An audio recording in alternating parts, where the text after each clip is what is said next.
히든 채널 자주 봐서 스몰톡을 하는 방법은 알겠는데 호감을 얻는 스몰톡 방법이 궁금하시다고요? 그래서 준비했습니다. 심리학적으로 밝혀진 호감을 얻을 수 있는 스몰톡 주제 탑 3 채널 고정.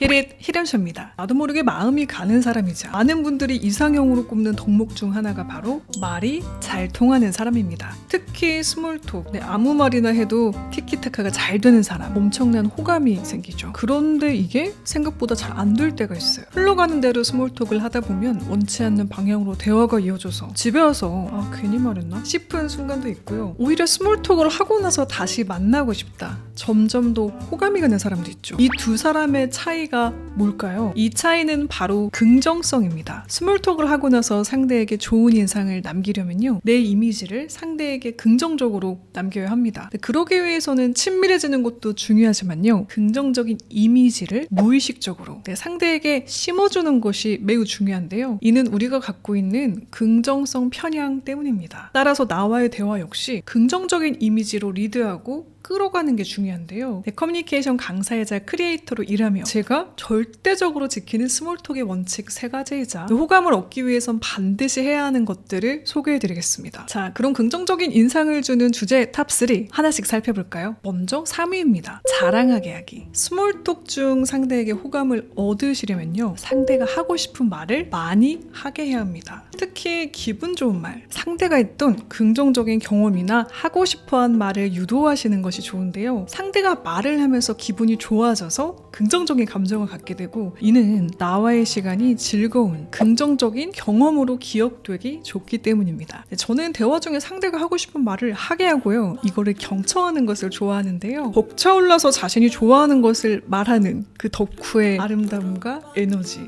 호감 가는 상대가 그런 모습으로 말을 하는 모습은 참 반짝반짝하게 매력적으로 느껴지더라고요. 그중 제가 특히 자주 쓰는 스킬, 바로 자랑인데요. 내가 자랑을 하면 비호감입니다. 반대로 상대가 자랑을 하고 싶어 할 만한 것들을 먼저 캐치해 이에 대한 질문을 하는 겁니다. 예를 들어 상대가 최근에 하와이 여행을 다녀왔어요. 그럼 최근에 하와이 다녀오셨죠? 어떠셨어요? 이런 식으로만 물어도 상대는 그 경험을 술술 이야기할 겁니다. 또 다른 예시로 못 보던 시계를 차고 왔어요. 못 보던 시계인데요? 잘 어울리시는데요? 라는 식으로 한번 언급을 해주는 거죠. 그럼 상대가 자연스럽게 리액션을 하며 자신의 이야기를 하게 됩니다. 자랑을 하면서 기분이 좋아질 수도 있고요. 여기서 포인트, 무엇을 어떻게를 넣어 열린 질문을 해주시면 상대가 대답을 하시면서 대화를 이어가실 수 있습니다. 하와이 여행 어떠셨어요? 처럼 말이죠. 이렇게 상대가 자랑하고 싶어 할 만한 것들을 주제로 잡는 것, 호감을 얻는데 크게 2가지 효과가 있습니다. 첫 번째, 긍정적 정서 환기. 두 번째, 자기 표현 욕구 해소. 먼저 긍정적인 것에 대한 질문, 대화는요, 덕후를 벅차오르게 하며 행복감을 느끼게 합니다. 대화 자체만으로도요. 두 번째로는 사람이라면 누구나 자기 표현 욕구를 갖고 있는데요. 그런데 우리는 모두 외롭습니다. 바쁘디 바쁜 현대사회에서는 말을 할 곳, 표현할 곳이 많지 않아요. 그런데 심지어 내가 관심을 갖고 있는 분야에 대해 상대가 관심을 가져주고 이를 말할 수 있게 해주면서 진심으로 들어준다? 당연히 그런 상대에게 호감이 갈 수밖에 없겠죠. 호감 가는 스몰톡 주제 탑 2.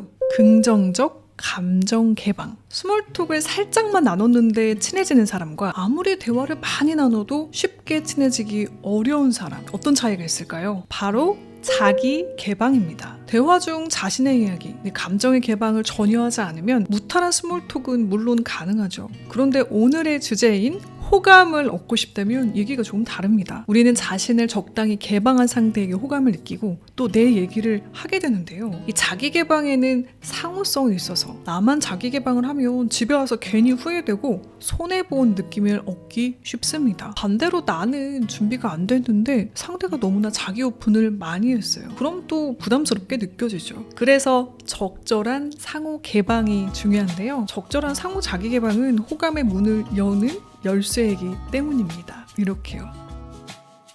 심리학자 아서 아론이 연구에서 개발한 사랑에 빠지게 만드는 36가지 질문에 의하면요. 제한된 시간 동안 질문에 답하는 것만으로도 서로에게 강한 친밀감과 유대를 느끼기 좋다고 합니다. 특히 개인적인 경험이나 가치관, 감정을 점점 깊게 공유하는 것은 호감을 느끼게 만든다고 하는데요. 그러니 대화가 겉돈다면 스몰톡을 하다가 한번 더 다가가서 자기 개방을 해보세요. 물론 스몰톡이니까 무거운 빅토크가 되지 않게 가벼운 감정 개방이 가능한 주제, 제가 즐겨 사용하는 5가지를 추천해드립니다. 맛집이나 관심사 캡처해놓고 활용해보세요. 나의 긍정적인 취향이나 경험을 공유할 수 있고요. 이를 통해 내 좋았던 감정이나 열정을 상대에게 전할 수 있습니다. 상대에 대한 감사는 직접적으로 긍정적인 감정을 전하는 시작이 되고요. 분위기를 훈훈하게 만들면서 마음을 자연스레 전할 수 있습니다. 거창한 감사가 아니어도요. 이렇게 근사한 장소를 찾아주셔서 참 감사하더라고요. 처럼 사소하거나 소소한 상대에 대한 감사거리 분명 있습니다.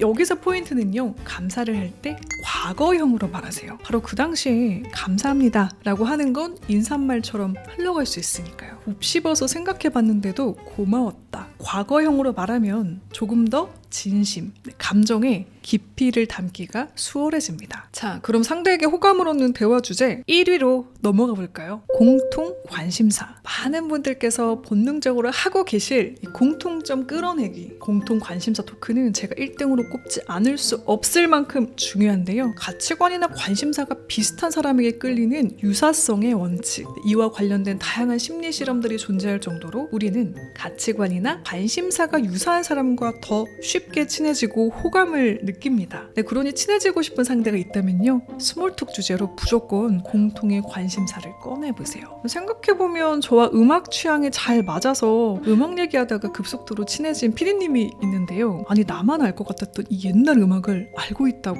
하면서 호감이 생겼고 이후에 직장이 아니더라도 아직도 연락하면서 자주 만나는 사이가 되었습니다. 그런데 이렇게 공통 관심사를 잘 캐치하려면요. 앞서 말했던 1번 그리고 2번 주제의 스몰톡이 정말 중요하겠죠. 여기서 상대의 관심사를 귀 기울여 듣고 캐치한 뒤 그 주제를 심화해서 이어가시는 겁니다. 예를 들어 요즘 볼 게 별로 없더라고요. 저는 주로 남들이 좀 잘 안 보는 실용적인 영상을 많이 봐서 그런 것 같아요. 그러면 혹시 히든 채널 아세요? 어머, 히든? 저도 히든.